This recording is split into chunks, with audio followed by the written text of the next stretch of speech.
We are here in a community full of love, culture, and passion, Paterson, New Jersey, to talk to a great family about their Dominican roots and what makes them still connected to the culture and their thought of unity within their family. Come join me on another episode of Golden Gem Stories.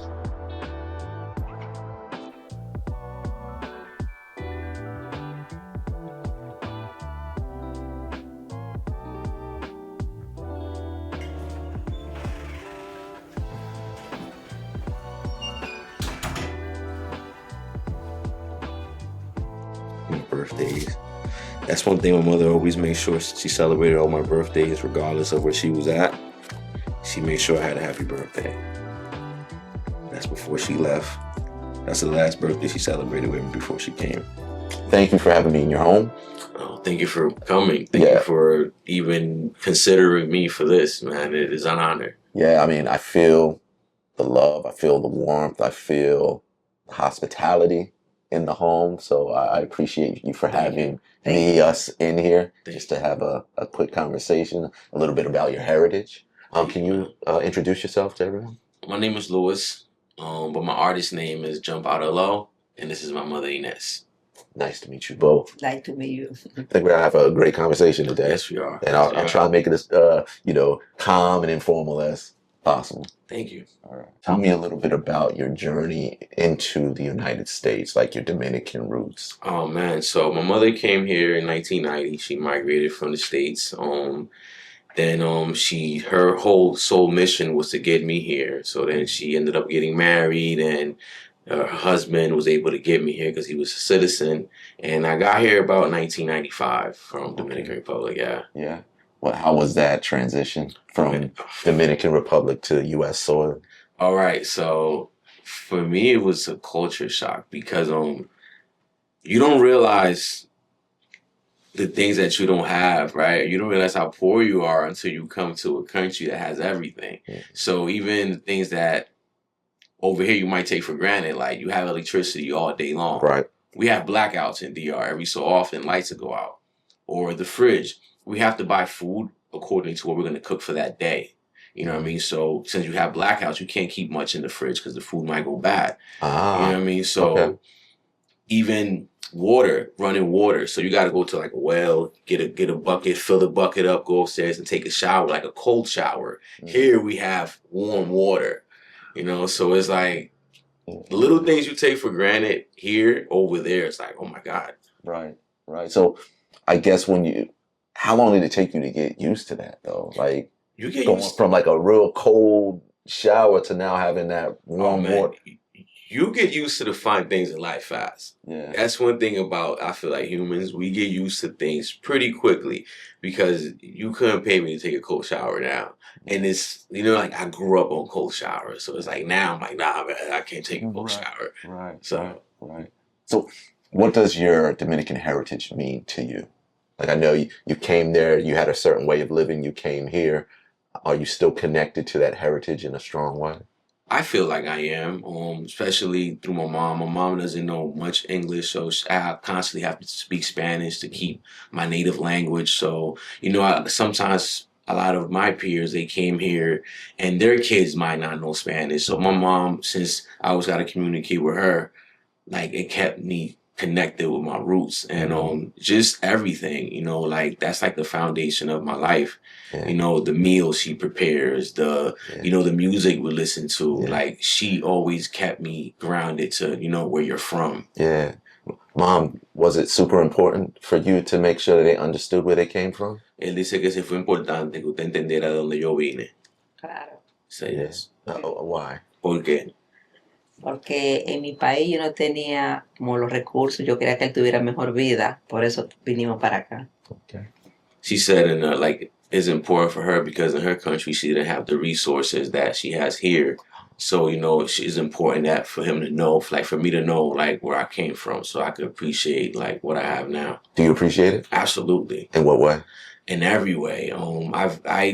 The little things that I might have took for granted, like I appreciate. Like, I appreciate having water. I appreciate having the food, like a fridge full of food. And, I just appreciate her for always keeping me humble and not, like not forgetting, like, yo, you remember where you came from, like we didn't have all of this. So I'm grateful for that. And the area that we're in right now, there is a huge Hispanic presence, Mm-hmm. particularly Dominican, right? Do you feel like you have a great community out here? Like that the Dominican Republic, the DR people are still prideful in where they Yes. come from, and they're happy to be united in this area together. I feel like it is a strong presence, and they just keep getting bigger. Because the thing about Dominican is like once one come, they're gonna bring their family members, and they're gonna stay connected.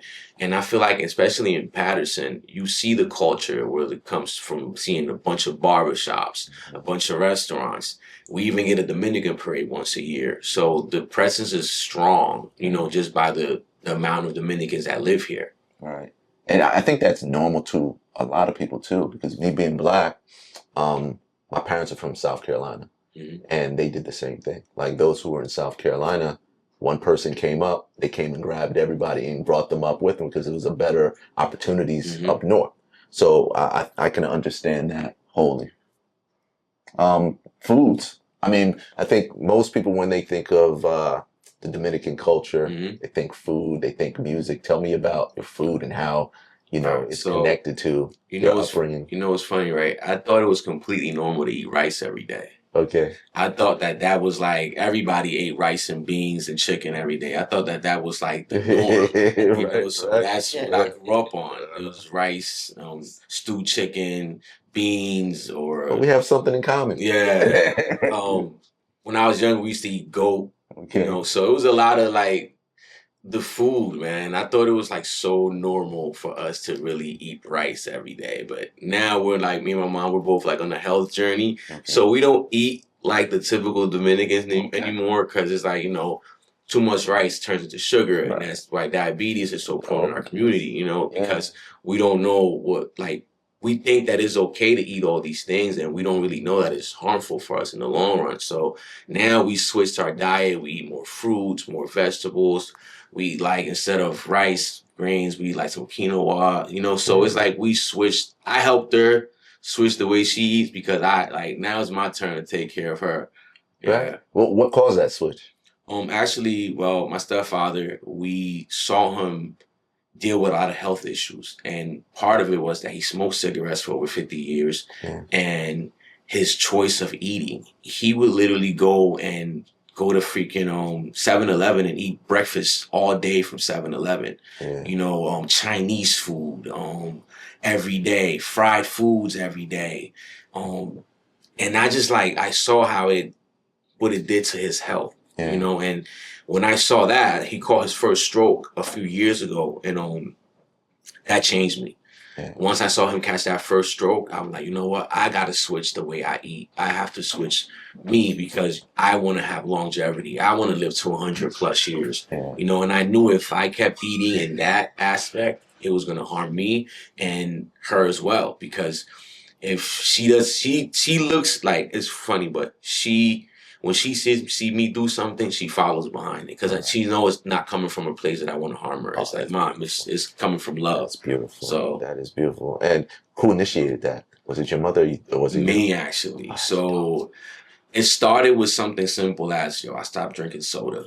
I started drinking water. Once she noticed that, she stopped buying soda. Yeah. She would just buy water. And then it went from, I don't want to eat beef anymore. And then I stopped eating pork. So I just started going with lean meats. So I just eat chicken, fish, and turkey. So we stayed away from all that. My stepfather, he still remained eating whatever he want, but he's dealing with a lot of health issues now because of his decisions. So, but me and her, I keep her tight because I can only give you the information. Whatever you do with it is on you. Right, so she took the information and actually ran with it. Some people aren't so receptive to the information. So, well, I commend you both on that, right? Because I mean, you're speaking about culture, and food is so really entrenched into our cultures, right? And it's how we grew up and what we grew up eating. And sometimes it's like what was available to us, right? So I guess when you have the ability to do better, you do You better. do better, Right. absolutely. And especially as you mature and you grow and you start really understanding Absolutely. what's best for you and your family. So I Absolutely. commend y'all both on Thank that. you. Thank Let's you. talk about your mom a little Thank bit. Yes. you. Yeah, no problem. Like, can you tell me a little bit about your journey? Like through from the DR to the US and kind of like some things you had to deal with? Él dijo cómo fue su vida, cómo usted vino de allá para acá, cómo fue ese cambio. O bien sea, fue un poco difícil porque para adaptarse aquí es un poco difícil. Lo dejé a él allá, me dio mucha tristeza porque dejé a un niño pequeño y yo nunca me había separado de él. Entonces después que regresé aquí quería irme, pero vine sin papeles. All right, so she pretty much said it was hard for her coming here because she had to leave me behind. So she said once she got here, she wanted to leave because she's like, no, I got to get my son here. And then she was undocumented.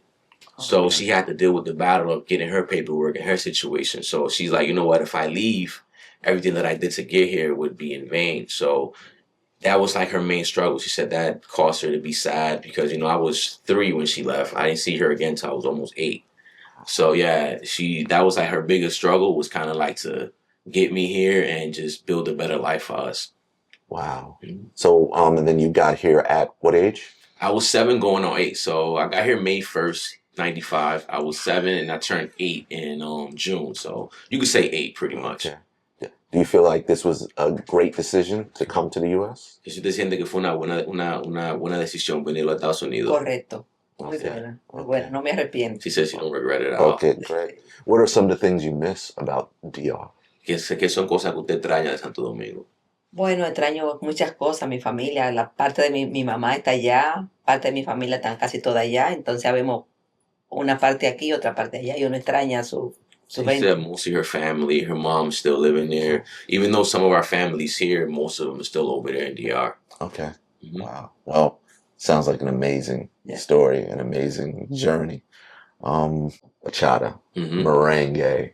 How have these things helped keep you Oh, connected and shaped what you do regularly? So, man, it's just like merengue is like such a happy music. Even the up tempo of the beats, it just makes you want to dance. So it's like I grew up on house parties, a lot of the like old school Dominican house parties. So when I first got here, my mom and her family here, they would throw a bunch of parties, Okay. and that's the music, and she, like I said, she kept me in tune with it because like I said, you don't want to lose that, you know what I mean? Yeah. You don't want to lose your like your roots, your culture. So she always played music for me, and it helped me fall in love with music as a whole. Because I started making music. It wasn't merengue and bachata, but it started somewhere. It started from just listening to music all the time. Yeah, so it's a big part of the culture. It's definitely a big it's the part of the rhythm. culture. Would you say it's like the rhythm Yes. of the culture? Yes. Yeah. It's the rhythm. Definitely the rhythm. I don't know. It's like merengue is like a happy. Bachata is a little bit more sadness if you listen to it, because it's more like the songs are like more heartbreaks. But merengue is like a upbeat tempo. It's just like it just makes you just want to do this. You know? So you're doing it, right? You're doing it. Yeah. That's great. And what did you grow up listening to? ¿Qué tipo de música usted escuchó cuando era joven? Mucho merengue, bachata. Okay, Still so like- that's it. Yeah. Okay, so you passed it down. You Yeah. passed it down. Okay. Música romántica. She said like romantic music. Oh, Like okay. smooth jam. Como Iglesia, Oh. Caseto. Okay. Mucho. Okay. Nice. How do you live in a way to celebrate the Dominican culture and honor it? How do you honor your roots? Honestly, I feel like just me in general, just being a better human being, man. And still, remember where I'm from, but just trying to be the best version of myself and, educate people on where we come from, because a lot of times I feel like Dominicans in general don't know that, we come from African American culture too. Gotcha. So I like to, educate folks on that. Like, oh, bro, we're all the same, man, know? And we're one. I'm no different than you, And I like to tell people that, like, nah, bro, we're not any different. We come from the same struggle. Yeah, I was about to say that, like with the rhythm and the drums. I mean, it's definitely that African drum vibe and patterns, and you can feel the culture and the connection. Yes. That's why sometimes I struggle to understand like why we as cultures aren't even more connected, because we have so much more in common than we Absolutely. don't have in Absolutely. common, especially with family. Hmm. I mean, a lot of things that you talked about, like with the dirt roads, right? Yeah. You talked about the music, you talked about the rice and the chicken and all that type of stuff, stewed chicken. Same way I grew up, right? So like a lot of people said, it's just we all got dropped off in a different place, Yes. right? 100%. The great diaspora is 100%. real. It's I real. agree. How does your connection to your culture shape you today and shape like your family and what you do daily? I feel like it's everything that we do, you know, as far as we still stay connected. My mom always travels back and forth to DR. She always Okay. brings stuff back just to Nice. keep that connection. And I feel like in everything we do, we're connected in a way, you know. The language, just talking, everything. Yeah. I feel like we could all do the same thing, but we do things differently, right? Because just because of our cultures, right? And we have to not be afraid of putting our own flair on things, 100%. right? Because that's what makes us great. Like if I'm doing something in the marketing world, right? I might do it a little bit different than another person just because of my upbringing and the lens that I'm seeing things through. Do you feel the same way? Like how you approach things creatively? Like, I know you do music. Mm-hmm. So does your music have a resemblance or have a flair of your culture in it? I feel like it does, because when I first started rapping, people will say that I use like the same tempo of like a merengue song, but it's rapping. So it's funny, we used to call it the merengue flow, because it was like you would think I'm rapping in Spanish, but it was in English. So yeah, like my early music early on definitely resembled to some type of merengue. Okay. What are some of the lessons that your mother taught you growing up that you still carry to this day? Resilience, work hard for what you want, and do not give up. She is a definition of do not give up. She came here with no papers. She came here with just a book bag of clothes. And today she built the house in DR. You know, we built it together. She helped me tremendously, even when I was getting in trouble, getting in trouble with the law. Like today, we're both citizens of this country. So we got she just taught me never to give up and work hard for what you want. You're going to accomplish it. Doesn't matter how long it takes you, but if you keep working towards it, you're going to achieve it. And that's something I definitely got from her, because that's the hardest working person I know to this day. She don't stop working. So I'm going to go a little deeper on this. What is a few things that you love, or one thing that you love about your mother? The way she cares for others. She is selfless when it comes to that. I've seen her help her entire family in the Dominican Republic. I've seen her allow family members to stay at her house rent free. I've seen her pay the light bill for them over there. Like whenever they need her, she's the one they go to, and she never says no. But what I learned from that, right, when she's so giving, her blessings never stop. I've never seen a person that's so blessed. Like her, like it'd be crazy. I'd be like, Mom, what happened? Oh, they just called me to do this and I'm about to get paid. So it's like she just receives blessing after blessing because she's so giving. And that showed me that it's better to give than actually to receive. We think that receiving. No, when you give and you help out and you give out to others, that energy. And I don't do it for that, but that's how the universe, that's how God works. Yeah. Whatever you put out, that's what you're going to get back. Amen to that. Mom, what's the one thing that you love about your son? ¿Cuál es la cosa que usted adora de mí? Una cosa. Todo. You said everything. I love it. I love it. Si tengo que dar la vida por él, la doy. She said she would have to give her life for me, she would. Todo. Siempre estoy pendiente a él, pendiente que todo esté bien. And she said she's always making sure everything's good for me. She's always making sure that everything goes right. Even today, like she woke up early, she was ready. She's like, what do you need from me? Do you need me to do anything? Yeah, man. She almost got me emotional right now. Oh man. It almost got my eyes watery because it's Yeah. like she would literally do whatever, man. Like she is my rock. I think y'all might be two of my new favorite people. This is great. This is great. Society. Society tends to kind of like tell you who you are, what you should be doing. And I think the vibe and the move right now is like retiring from society hmm and doing things your own way. You got your culture, you got your family, you have love, you have community. What does it mean to you to be like retired from society? It's just not living by society norms. I feel like people want to dictate how your life goes and what you should do, what you should wear, where you should go, or you should be right here at this point, or you should have your own plate. You should be living by yourself. And it's like, no, we're not living according to society norms. We're doing what feels right for us and whatever God puts in our hearts to do. I'm not living by what's on TV or what I saw, what the rapper's doing, or what my neighbor's doing. No, man, I gotta do what's right for me and my family. Amazing. Man, amazing conversation. Thank you, brother.